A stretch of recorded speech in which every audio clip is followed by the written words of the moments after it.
You set goals because you were told to. Write them down, repeat them, chase them. But goals expose you. They reveal your desires, your timeline, your weaknesses. While you announce where you're going, someone quieter is already there, waiting.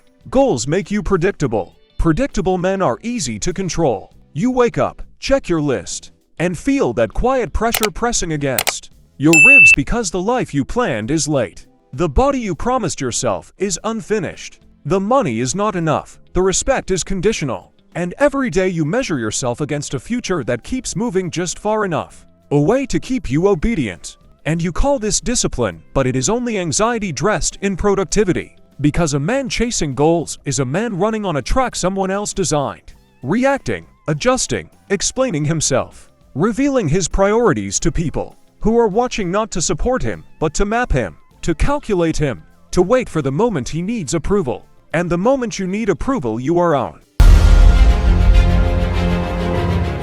Machiavelli did not speak to men who wanted to feel inspired. He spoke to men who wanted control. He understood that power does not come from declaring intention. It comes from removing intention from public view. The man who states his goals is announcing his future moves to people who may not wish him well. The man who says nothing forces others to guess. And guessing breeds caution. And caution breeds respect. You were taught to be transparent. Transparency is useful when you are harmless.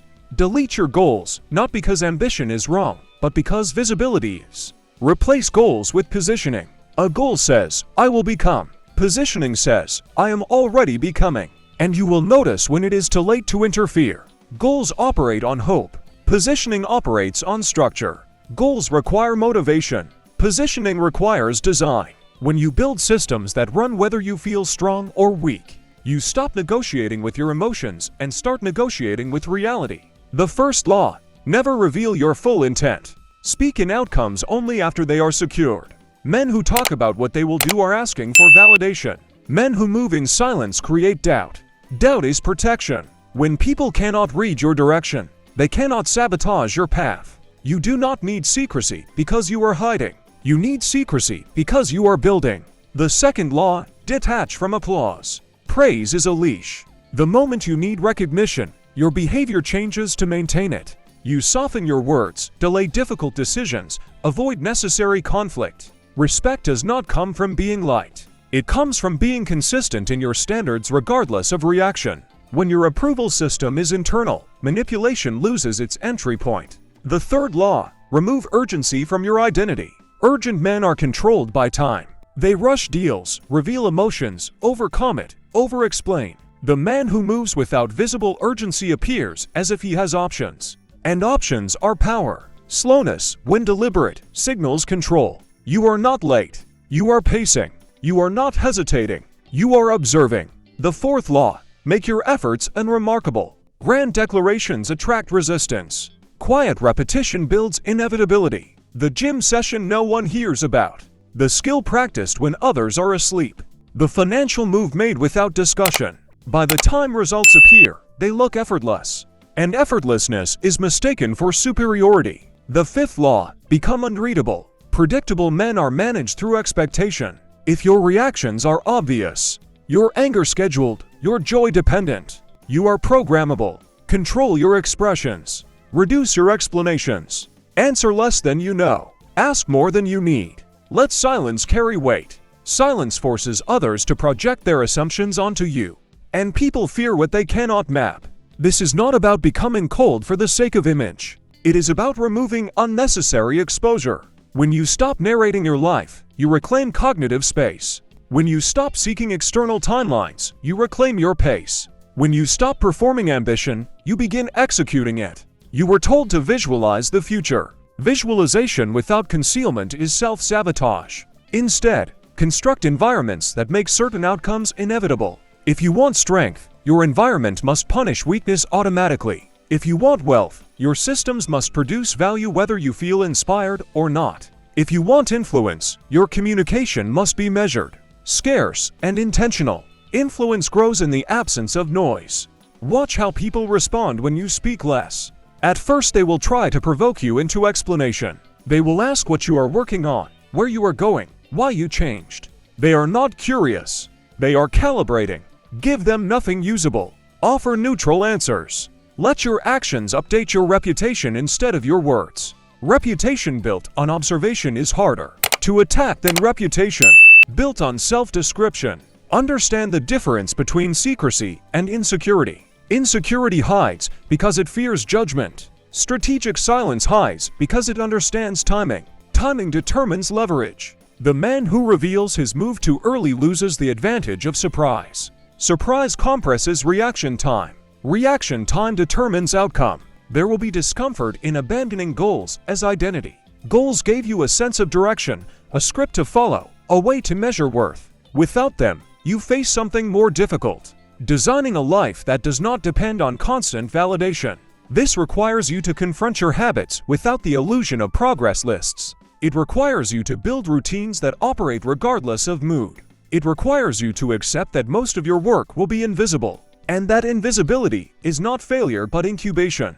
Power accumulates quietly. The bank account that grows without announcement. The body that changes without posting. The network that forms through observation rather than self-promotion. By the time others notice, your position is no longer aspirational. It is structural. Structures are harder to dismantle than ambitions. You will also notice a shift in how men treat you. When you stop explaining yourself, they test you. They introduce subtle challenges, probing for reaction. Do not respond with emotion. Respond with consistency. Consistency signals boundaries. Boundaries signal self-respect. Self-respect signals that you cannot be negotiated down through pressure. Respect follows. Not friendship. Not warmth. Respect. There is a cost. You will lose the comfort of being easily understood. You will lose the quick validation of shared goals and public accountability. You will become difficult to categorize. Some will call you distant. Some will call you arrogant. Labels are attempts to reduce uncertainty. Accept them without correction. Correction is a form of seeking approval. As your positioning strengthens, your need to speak weakens.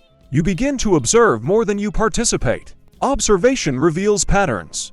Who talks about plans and never moves? Who moves and never talks? Who seeks attention? Who seeks leverage? You adjust your proximity accordingly. Not everyone deserves access to your process. Access is a resource. Allocate it deliberately. Replace the language of goals with the language of standards. Goals end when achieved. Standards persist. A goal to earn a number creates temporary discipline. A standard of financial precision creates permanent behavior. A goal to get in shape ends at a visible milestone. A standard of physical competence alters daily decisions indefinitely. Standards remove the finish line. Without a finish line, there is no collapse after success. This is the method. Silence your declarations. Structure your environment. Detach from applause. Slow your visible tempo. Conceal your direction and let outcomes appear without narrative. You do not chase respect. You make disrespect impractical. You do not ask for space. You occupy it through presence that does not need to announce itself. In time, people stop asking what you are doing. They start watching. Watching is submission in its earliest form. They study your habits, your timing, your reactions. Because they sense that you operate on a framework they cannot see. You have shifted from participant to variable. Variables influence systems without drawing attention. Delete your goals because goals belong to the visible world of comparison and commentary. Replace them with private standards and strategic positioning. Let your progress be discovered, not declared. Let your capability be measured by others, not narrated by you. And when they finally ask how you did it, you will pause just long enough to make them realize you never told them what you were doing in the first place.